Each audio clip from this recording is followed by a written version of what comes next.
மாண்புமிகு உறுப்பினர் வேல்முருகன். மாண்புமிகு பேரவைத் தலைவர் அவர்களே, இந்த அவை வரலாற்று சிறப்புமிக்க அவை. ஒன்றுபட்ட சென்னை மாகாணத்தின் முதலமைச்சராக இந்த அவையில் வீற்றிருந்த பெருமதிப்பிற்குரிய திவான் பகதூர் முனுசாமி நாயுடு போன்றவர்களும், ஓமந்தூர் ராமசாமி ரெட்டியார் போன்றவர்களும், சுப்பராயல் ரெட்டியார் போன்றவர்களும், டாக்டர் சுப்பராயன் போன்றவர்களும் தமிழ் சமூகத்திற்கு அரசியல் களத்திற்கு வந்து மிகப்பெரிய தொண்டாற்றி இந்திய வரலாற்றில், சமூக நீதி வரலாற்றில் தனித்த ஒரு இடம்பெற்ற அவை. இந்த அவைக்கு வருவதற்கு ஆசைப்படுகின்றவர்கள் ஒரு குறைந்தபட்ச தகுதி உடையவர்களாக இருக்க வேண்டும் என்று நான் விரும்புகிறேன்.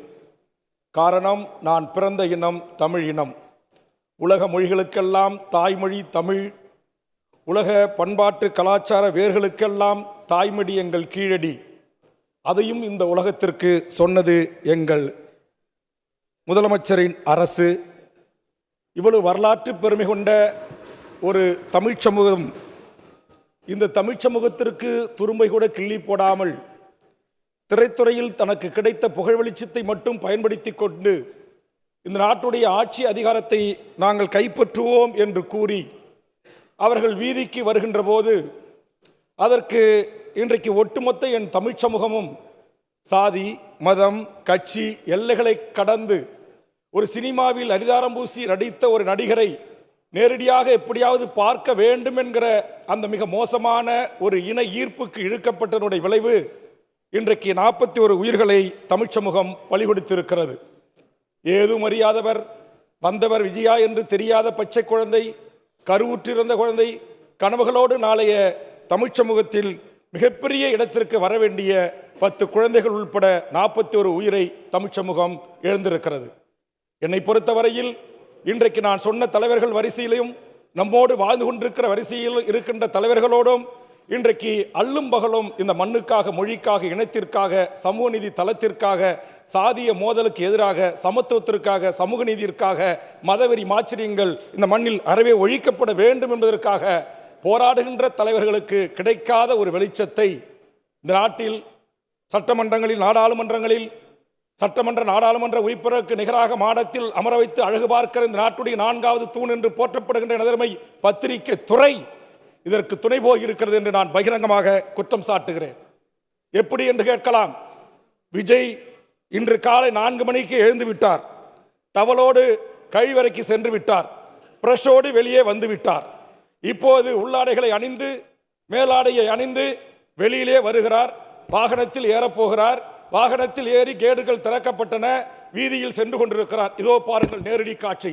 பிரத்யோகமா இது எங்களுக்கு மட்டும் கிடைத்தது என்று பெருமை தட்டிக் கொள்ளுகின்ற இந்த நாட்டுடைய 4வது தூணாக இருக்கிற எனது அருமை தமிழ்நாட்டில் விரவிட்டு எண்ணக்கூடிய ஒரு சில பத்திரிகை ஊடகங்கள் தமிழ்நாட்டு மக்களிடத்தில் மிகப்படுத்தப்பட்ட ஒரு போலி பிம்பத்தை, இவர் வந்தால் தேடாரோடும் பாலாரோடும் லஞ்சம் வழியும், அது வழியும், இது வழியும் என்று மிகப்படுத்தப்பட்டு கொண்டு போய் மக்களிடத்தில் சேர்த்ததுடைய விளைவு எப்படியாவது அவரை பார்த்துவிட வேண்டும் என்று ஆர்வத்தோடு வந்த ஒரு கூட்டம் திட்டமிட்டு நிகழ்ச்சியில் தயாரிக்கப்பட்டு அரசு அதிகாரிகளுக்கு, காவல்துறை அதிகாரிகளுக்கு அனுப்பப்பட்டு திருவள்ளுவரை ஒட்டி இருக்கிற ஒரு மாவட்டத்திற்கு நீங்கள் வருவதாக பயணித்த திட்டம் ஏன் கரூருக்கும் நாமக்கலுக்கும் மாற்றப்பட்டது என்பதற்கு விடை இருக்கிறதா? நான் கேட்கிறேன். சமூக நீதி தளத்தில், சாதி ஒழிப்பில், தமிழ் மொழி, தமிழ் அறிஞர், சமூக காவலர்களை போற்றுவதிலிருந்து இந்த மண்ணுக்கு தொண்டாற்றுகின்ற திராவிட முன்னேற்ற கழகம் என்கிற மகத்தான பேரியக்கம், தந்தை பெரியார், பேரறிஞர் அண்ணா தலைவர் உள்ளிட்ட தலைவர்களை போற்றுகிற நிகழ்வாகவும், இன்றைக்கு அது நடத்திய அந்த சமூக நீதி கருத்தில் கொண்டு நடத்துகின்ற அந்த கரூரில் அங்கிரிய மாவட்ட கழக செயலாளர் செந்தில் பாலாஜி அவர்களால், மாண்புமிகு தமிழ்நாடு முதலமைச்சர் அவர்களால் வழங்கப்பட்ட அந்த விழாவை பல்லாயிரக்கணக்கான மக்கள் கூடியிருக்கிறார்கள். மிக கட்டுப்பாட்டு ஒழுங்கோடு நடத்தப்பட்டிருக்கிறது. வருகின்ற ஒவ்வொரு திராவிட முன்னேற்ற கழகத்தின் தொண்டர்களுக்கும் உணவிலிருந்து, தண்ணீரிலிருந்து அத்தனையும் பார்த்து பார்த்து செய்யப்பட்டு மிகப்பெரிய வரலாற்று மிக்க ஒரு கூட்டத்தை அவர் நடத்தியிருக்கிறார். நாளுக்கு நாள் அவரும் அவருடைய திராவிட முன்னேற்ற கழகத்துடைய டீம் ஒர்க் தலைமைகளும், அவருடைய அவை முன்னவர்கள், பொதுச்செயலாளர், மூத்த அமைச்சர் பெருமக்களும் ஒரு மாநாட்டை எப்படி நடத்த வேண்டும், ஒரு கூட்டத்தை எப்படி நடத்த வேண்டும் என்று மிகச்சிறப்பாக நடத்துகிறார்கள். பேசுபொருளாக மாறுகிறது. உடனே பயணத்திட்டம் ரத்து செய்யப்பட்டு பயணத்திட்டம் மாற்றப்படுகிறது. அந்த பேசுபொருள் அல்ல, நாங்கள் தமிழ்நாட்டின் எல்லா முனைகளிலிருந்தும் என்னிடத்தில் ஆதாரம் இருக்கிறது. ஒரு தலைமை கழகத்துடைய நிர்வாகி பேசுகிறார், தமிழ்நாடு முழுக்க இருக்கிற அந்த மையத்தை ஒட்டியிருக்கிற மாவட்ட செயலாளர்களுக்கு நம்முடைய தலைவர் வருகிறார், நம்முடைய தளபதி வருகிறார், நாம் நம்முடைய வெயிட்டை காமிக்கணும், பல்லாயிரக்கணக்கான பேர் வரணும்னு டார்கெட் கொடுக்கப்படுகிறது. அந்த ஒளிக்காட்சி சமூக வலைத்தளத்தில் பரவி கொண்டிருக்கிறது. அப்படி கொடுக்கப்பட்டு பல்வேறு மாவட்டங்களில் இருந்து வந்து குவிக்கப்பட்ட ஒரு கூட்டம், ரசிகத் தன்மையோடு பார்க்க வந்து காலை 7 மணியிலிருந்து காத்து கிடந்த ரசிகர்கள், பெண்கள் ஆர்வத்தினால் பார்க்க வந்த கூட்டம் என்று கட்டுக்கடங்காத ஒரு கூட்டம் அனுமதி கொடுத்த இடத்தில் கூடியிருக்கிற ஒரு சூழலில் 12 அடி கொண்ட ஒரு பேருந்து, மொத்தம் 22 அடி கொண்ட சாலையில் 12 அடி பேருந்து ஒரு எல் போட்டா எல் விடக்கூடிய இடத்தில் அறிவில் தன்மையாக அறிவில்லாத தனத்தோடு அதை ஓட்டச் செய்து 60 கேமராக்களிலே படம் பிடித்து நாளை தன் படம் ரிலீஸ் ஆவதற்கு பயன்படுத்திக் கொள்ளலாம் என்று திட்டமிட்டு ஒரு இடத்தில் குவிக்கப்பட்டதனுடைய விளைவு இந்த நெரிசல், இந்த மூச்சு திணறல், இந்த விதிமுறை. இன்னும் சொல்ல போனால் 1.5 வயது குழந்தை மயக்கமுற்று கிடக்கிறது. அந்த குழந்தையின் தாளில் ஏறி நின்று தன்னுடைய கதாநாயகனை புகைப்படம் எடுப்பதற்காகவும் அந்த பக்கம் நோக்கி செல்ஃபி எடுப்பதற்காகவும் அந்த குழந்தையை மிரித்து குதித்து செத்தினுடைய விளைவு வெலா எலும்புகளும் தாடை எலும்புகளும் முறிக்கப்பட்டிருக்கிறது மருத்துவ அறிக்கை சொல்லுகிறது. இறந்தவர்களில் 14க்கு மேற்பட்டவர்கள் வேலிமேல் ஏறி நின்றதன் காரணமாக விலா எலும்பு முறிக்கப்பட்டிருக்கிறது என்று மருத்துவ ஆய்வுக்குறு அறிக்கைகள் சொல்லுகிறது. முதலமைச்சர் அவர்கள் சொன்னார்களே, 152 மருத்துவர்களை கொண்டு 14 மணி நேரம் அந்த போஸ்ட்மார்ட்டம் செய்யப்பட்டு கொடுக்கப்பட்டிருக்கிறது. ஆனால் என்ன வதந்திகள் பரவின. வாட்ஸ்அப் உலகம், இணைய உலகம், சமூக உலகம் 1000 ரவுடிகளை கொண்டு வந்து அங்கு செந்தில் பாலாஜி இறக்கினார், கத்தியோடு வந்தார்கள், கீறினார்கள், கொலை செய்தார்கள் என்றார்கள், கழுத்திலே துண்டை போட்டு மர்மமான முறையிலே நெறித்துக் கொண்டார்கள் என்றார்கள். அதோடு இல்லை, நாம் ஒளி காட்சிகளை பல தொலைக்காட்சிகள் பதிவு செய்திருக்கிறார்கள். தண்ணீர் பாட்டில் குடிச்சிட்டு மிச்சம் இருக்கு, அதை தூக்கி முதலமைச்சர் குறிப்பது அட்டென்ஷனை கிரியேட் பண்ண வீசுகிறார்கள். அந்த தண்ணீர் துளிகள் தெரிக்கிறது. அந்த தண்ணீர் துளிகளை சொன்னார்கள் மனச்சாட்சற்ற மடையர்கள் சொன்னார்கள், அங்கு மயக்க மருந்து தெளிக்கப்பட்ட காட்சியை பாருங்கள் என்று அம்பு குறியிட்டு ஒரு குறிப்பிட்ட கட்சி, தேசிய கட்சிக்கு சொந்தக்காரருடைய இணையதளம் பரப்பியது, உண்மைக்கு மாறான செய்திகளை பரப்பியது. அப்படி பரப்பியதற்கு விளக்கம் சொல்ல வேண்டிய பொறுப்பும் கடமையும் மாண்புமிகு முதலமைச்சர் நினைத்திருந்தால் இங்க இருக்கிற மாவட்ட கழக செயலாளர்களை, மூத்த அமைச்சர்களை, கழக பொதுச் செயலாளரை இதற்கு பதிலளிக்க அனுமதித்திருக்கலாம். அவர்களும் சக மனிதர்கள் தானே. உணர்ச்சி வயப்பட்டு ஏதாவது தவறாக பேசிவிட போறாரு என்பதற்காக மூத்த ஒரு IAS அதிகாரி அமுதா அவர்களை நியமனம் செய்து, அதே போன்று நம்முடைய ADGP சட்டம் ஒழுங்கு திரு டேவிட்சன் ஆசீர்வாதம் அவர்களை அனுப்பி இப்படி வதந்தி பரவி கொண்டிருக்கிறது. உலக தமிழர்கள் மத்தியில் மிகப்பெரிய பதட்டம் தொட்டிக் கொண்டிருக்கிறது. அதனால் தயவு செய்து இதற்கு ஒரு முடிவு எடுக்க வேண்டும், உண்மை செய்தியை மக்களுக்கு சொல்ல வேண்டும் என்கிற நல்ல நோக்கத்திற்கு சட்ட ஒழுங்குக்கு பொறுப்பாக இருக்கிற முதலமைச்சர் அவர்கள் ஒரு பத்திரிகையாளர்களை சந்திப்பை நடத்தி அங்கு ஏன் மின்சாரம் நிறுத்தப்பட்டது, அங்கே ஏன் மின்சாரம் இவர் வர்றதுக்கு முன்னாடி எல்லாம் டிரான்ஸ்ஃபார்மரில் ஏறான், ஏறி உட்காடுறான். நம்மளாம் கூட்டம் போனால் இங்கே இருக்கிற எல்லா தலைவரும் அதிமுக உள்ளிட்ட எல்லா தலைவருடைய கூட்டம் சேரில் தான் போய் உட்காரோம். டிரான்ஸ்ஃபார்மரில் ஏறி உட்காராது, கரண்ட் கம்பி பிடிச்சி தொங்காது, மரத்து மேலே ஏறி தொங்காது, குடிசை வீட்டில் மாரி ஏறி நிற்காது, ஓடு இருக்காது, உடஞ்சி உள்ள வந்தால் செத்து போடுவோன்னு தெரியாத அந்த ஓட்டில் ஏறி உட்கார மாட்டான். அப்படி உட்கார்ற ஒரு ரசிகத்தன்மை உள்ள ஒரு மடையர் கூட்டத்திற்கு தலைவராக இருக்க வேண்டியவர்கள், இருந்தவர்கள் பொறுப்பேற்க வேண்டிய படுகொலை இது. ஆனால் என்ன சொல்லப்பட்டது? அரசியல் காரணங்களுக்காக முழுக்க முழுக்க திட்டமிட்ட படுகொலை, முழுக்க முழுக்க ஒரு நபரை, தனி மனிதரை குறிவித்து. ஒன்றும் இல்லை, மாநாடு நடத்திருக்காரு, மிச்சம் இருக்கிற பாட்டில் அவங்க கரூர் மாவட்ட திமுகன்னு அதை ஒட்டியிருக்காங்க. நைட்டு 2 மணிக்கு ஹாஸ்பிட்டலில் தண்ணி இல்லை, குழந்தை சொல்லிச்சுன்னு உடனே அலுவலகத்தில் போய் எடுத்தா பண்ணாங்க. அதில் அவர் மாநாட்டுக்கு அந்த மீந்த பாட்டில் அது ஸ்டிக்கர் ஒட்டிருக்காரு. என்ன தவறு? அதை போய் கொடுத்தது அரசியல் என்று பேசக்கூடிய இதுதான் அரசியல். எவ்வளவு வேதனையாக இருக்கிறது. ஒரு பள்ளிக்கல்வித்துறை அமைச்சர் 10 குழந்தைகள் செத்து கிடக்கிறது, அதை பார்த்து விட்டு அந்த குழந்தைகளை எல்லாம் பார்த்த யூனிஃபார்மோட பார்த்த அந்த அமைச்சர் சக அமைச்சரிடத்திலே சொல்லி, முன்னாள் அமைச்சரிடத்திலே மாவட்ட கழக செயலாளரே சொல்லி கதறி கண்கலங்குகிறார். அதை ஒரு தலைவர் அதை எவ்வளவு கேவலமாக, எவ்வளவு கொச்சைத்தனமாக இவர்கள் பேசி வெளியிடுகிறார்கள், அறிக்கை வெளியிடுகிறார்கள், தொலைக்காட்சிகளை சந்திக்கிறார்கள் என்றால் இதுதான் கேடுகட்ட அரசியல், இதுதான் நாகரிகமற்ற அரசியல், இதுதான் பண்பாடற்ற அரசியல்.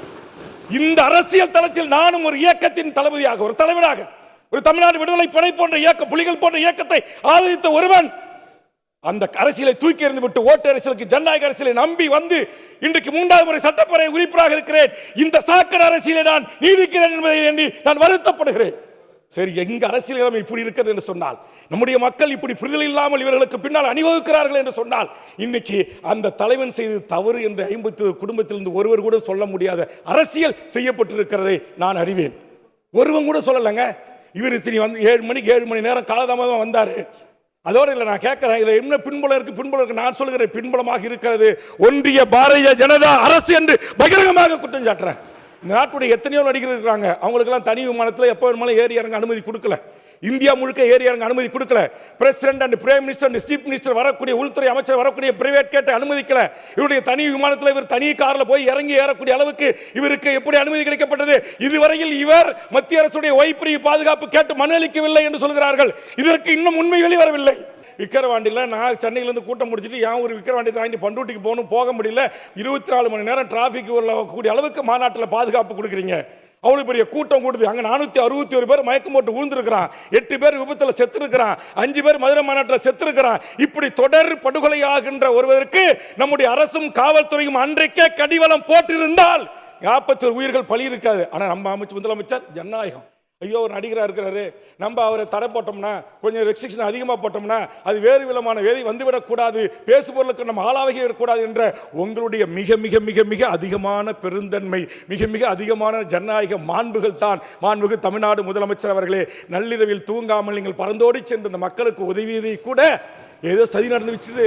முதலமைச்சர் போய் விறுவிறு 41 உடல்களை உடலாய்க்கூறி பண்ணி உடனே ஒப்படைக்கிறார் என்று சொல்லி அறிவிலித்தனமாக சொல்கிறார். நம்முடைய மக்கள் நல்வாழ்வுத்துறை அமைச்சர் சொன்னார், எப்படி 236 உடல்கள் 14 மணி நேரத்திற்கு முன்பாகவே உடல் பரிசோதனை செய்யப்பட்டதோ அப்படிதான் கிட்டத்தட்ட தமிழ்நாடு முழுக்க அந்த கரூர் மாவட்டத்தை மையமாக இருக்கிற அனைத்து மருத்துவக் கல்லூரி டீன், 3 டீன், நூற்றுக்கணக்கான மருத்துவர்களை கொண்டு டீம் அமைக்கப்பட்டு 24 உடற்கூறு ஆய்வு மருத்துவர்களை கொண்டு இன்னைக்கு அமைக்கப்பட்டு இன்னைக்கு போஸ்ட்மார்ட்டம் பண்ணி கொடுத்தாங்க. அப்பயே போராட்டம் நடக்குது. 1.5 மணி நேரம் எடுத்துக்கிறீங்க போஸ்ட்மார்ட்டம் பண்றதுக்கு. இது எந்த விதத்தில் நியாயம் என்று நூற்றுக்கணக்கான மக்கள் போராட்டம் பண்ணிக்கிட்டு இருக்காங்க. அந்த காட்சியும் பத்திரிகையில் வந்திருக்கிறது. இது எல்லாவற்ற கொடுமைன்னு கோயிலுக்கு போன கதையா? இதுல ஒரு நீதி கிடைச்சிடாதான்னு சொல்லி மாண்புமிகு முதலமைச்சர் அவர்கள் எந்த சாதி மத சார்பு இல்லாத அஸ்ரா கார்க் என்ற சிபிஐயில் அனுபவம் பெற்ற பணி பெற்று தமிழ்நாட்டுக்குள்ள பணி செய்யக்கூடிய ஒரு ஐஜி லெவல் ஆபீசரையும் நம்மளா சொன்னோம் முதலமைச்சரை நியமிச்சாரு. சென்னை உயர்நீதிமன்றம் நியமிச்சது. அந்த எஸ்ஐடி அதே மாதிரி நீதியரசர் தலைமையில் நீதியரசர் உச்சநீதிமன்றம் சொல்லியிருக்கு பாருங்க. நான் உள்நோக்கம் கற்பிக்கல, உள்நோக்கம் தான் கற்பிக்கக்கூடாது, விமர்சனம் பண்ணலாம்.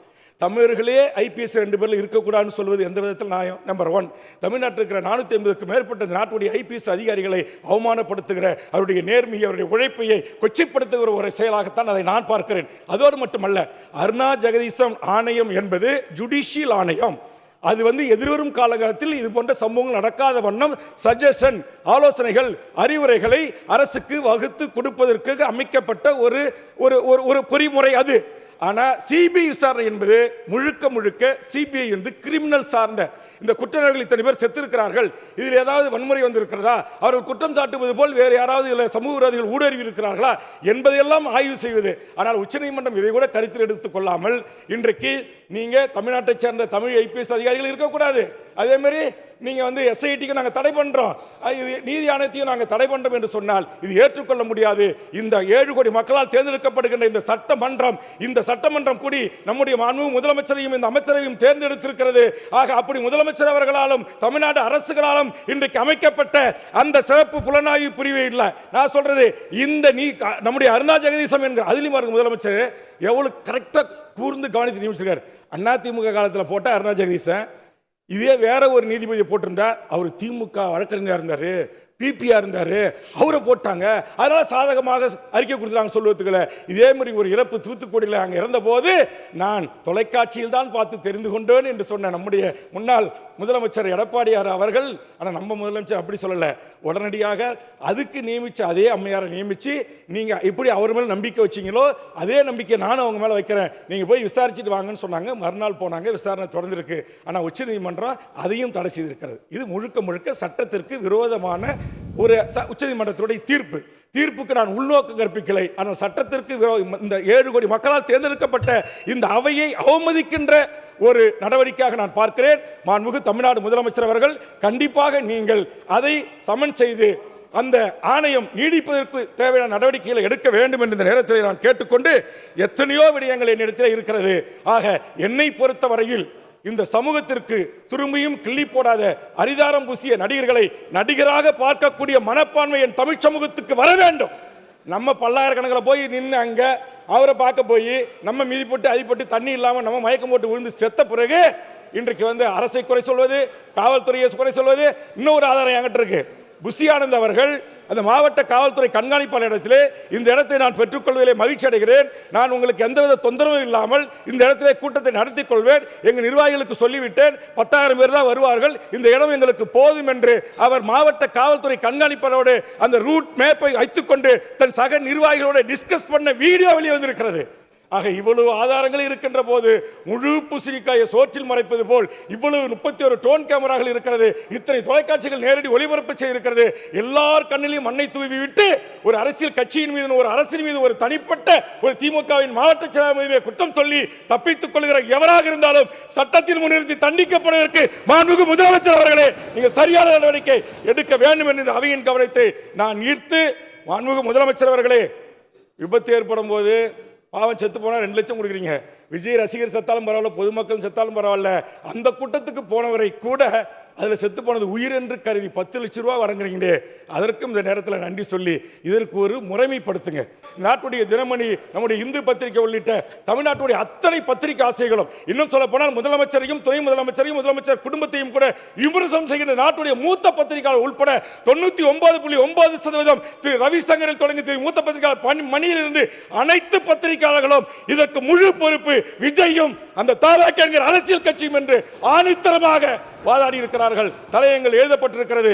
இந்த அவையில் உள்நோக்கம் கற்பிக்காமல் அந்த உச்சநீதிமன்றத்துடைய தீர்ப்புகளையும் விமர்சனம் செய்கிற உரிமை நாடாளுமன்றத்திற்கும் சட்டமன்றத்திற்கும் இந்திய அரசியல் அமைப்பு புரட்சியாளர் அம்பேத்கர் உருவாக்கப்பட்ட சட்டம் வழங்கியிருக்கிறது. ஆதலால் அவர்களும் வானத்திலிருந்து குதித்தவர்கள் அல்ல, அவர்களும் மனிதர்கள் தான். அவர்களும் வேறு விதமான ஆசா பாசங்களுக்கும் சித்தாந்தங்களுக்கும் துணை போய் இருக்கிறார்கள். இந்த வழக்கில் இன்றைக்கு மதச்சார்பற்ற உருவாக்குறோம், இன்றைக்கு பாசிசமா என்று கேட்டவர் இன்றைக்கு RSS உடைய சங்கி கும்பல்களின் ஆலோசகர் தலைவர்கள் தான் அவர்களுக்காக உச்சநீதிமன்றத்தில் வாதாடி இருக்கிறார்கள். அதிலே கூட இறந்து போன இருவருடைய குடும்பத்தின் சார்பாக உச்சநீதிமன்றத்தில் காணொலி காட்சியின் மூலமாக இந்த வழக்கை நாங்கள் தொடுக்கவில்லை என்ற போது சிபிஐ உத்தரவிட்டிருக்கிறது என்று சொன்னால் யாருடைய பிடியை கையில் வைத்துக் கொண்டு, யாருடைய குடிமையை கையில் வைத்துக் கொண்டு இந்த தேர்தல் அரசியல் களத்தில், இந்த ஆட்சி அதிகார களத்திலிருந்து திராவிட முன்னேற்ற கழகத்தை தூக்கி எறியலாம். ஆனால் இந்த இயக்கம் ஒன்னையும் பார்க்கும், உங்கள் ஒப்பனையும் பார்க்கும் என்கிற வரலாற்று பின்புலம் கொண்ட இயக்கம். சமூக நீதி என்கிற மகத்தான ஆயுதம் எங்கள் கையில் இருக்கிறது, சமத்துவம் என்கிற ஆயுதம் எங்கள் கையில் இருக்கிறது என்பதை புரிந்து கொண்டு மாண்புமிகு பேரவைத் தலைவரின் வாயிலாக உண்மை வெளிவந்து உண்மையான குற்றவாளிகள் எவராக இருந்தாலும் சட்டத்தில் முன்னிறுத்தி தண்டிக்கப்பட வேண்டும். அதற்கு இந்த அவை நடவடிக்கை எடுக்க வேண்டும். இந்த அவையின் கவனத்தை ஈர்த்து மாண்புமிகு முதலமைச்சரும் அமைச்சர் பெருமக்களும் ஆற்றிய மகத்தான பணிகளுக்கும், மருத்துவர்களை ஊசி போட்டு கொண்டு விட்டார்கள், செவிலியர்கள் கொண்டு விட்டார்கள் சொல்றார்கள், அந்த மகத்தான பணியை சகித்துக் கொண்டு செய்தவர்கள் காவல்துறை அதிகாரிகள், மருத்துவர்கள், செவிலியர்கள், அதற்கு உதவி செய்த பொதுமக்கள், ஆம்புலன்ஸ், நீங்க கொடி கட்டிக்கிட்டு வச்சிருக்கிற 5 ஆம்புலன்ஸ், அந்த ஆம்புலன்ஸ் தான் தூக்கிட்டு போறான். நீங்க பேசிக்கிட்டே இருக்கிறீங்க, அப்படியே தலை தொங்கி 2 பேரும் தூக்கிட்டு போறாங்க. ஒரு குழந்தை அப்படியே இங்க செத்து கிடக்குது, உயிர் போச்சு, எல்லாரும் தண்ணி அடிக்கிறாங்க, முதலுதவி கொடுக்குறாங்க, 1 வயது பொண்ணு முதலுதவி செய்யறாங்க. அதையெல்லாம் பார்த்துட்டு அட்டென்ஷன் கிரியேட்டா திருப்புவதற்காக வீசப்பட்டது தேங்காய் மட்டை, தேங்காய் பாட்டில் இருந்த தண்ணிகள். அங்கு எந்த இடத்திலும் திட்டமிட்ட மனிதர்களால் உருவாக்கப்பட்ட கலவரமோ அந்த இழப்புக்கோ காரணம் அல்ல. உண்மையிலே இது ஒரு விபத்து. ஆனால் விபத்துக்கு காரணமானவர்கள் யார் என்பதையும் அறிந்து உரிய நடவடிக்கைகளை எடுக்க வேண்டும். தமிழ் சமூகம் அப்படியே எல்லாத்தையும் சினிமாக்காரர் சொல்லிட்டாருன்னா அவர் உண்மையை தான் பேசுவார், அவர் ரொம்ப நல்லவர், அவர் ரொம்ப சாஃப்டானவர் அப்படி என்று ஒரு பிம்பம் கட்டி எழுக்கப்பட்டது. அந்த பிம்பத்தை அடைத்து வருவதற்குத்தான் பத்திரிகையாளர் சந்திப்பு நடத்தினார்கள் காவல்துறை அதிகாரிகளும் அரசு அதிகாரிகளும் தெரிவித்துக் கொண்டு பேரவைத் தலைவர் வாயிலாக இந்த செய்திகளை, கரூர் சம்பவத்தை குறித்து இந்த பேரவையை கவனத்தை ஈர்த்து அமர்கிறேன். நன்றி, வணக்கம்.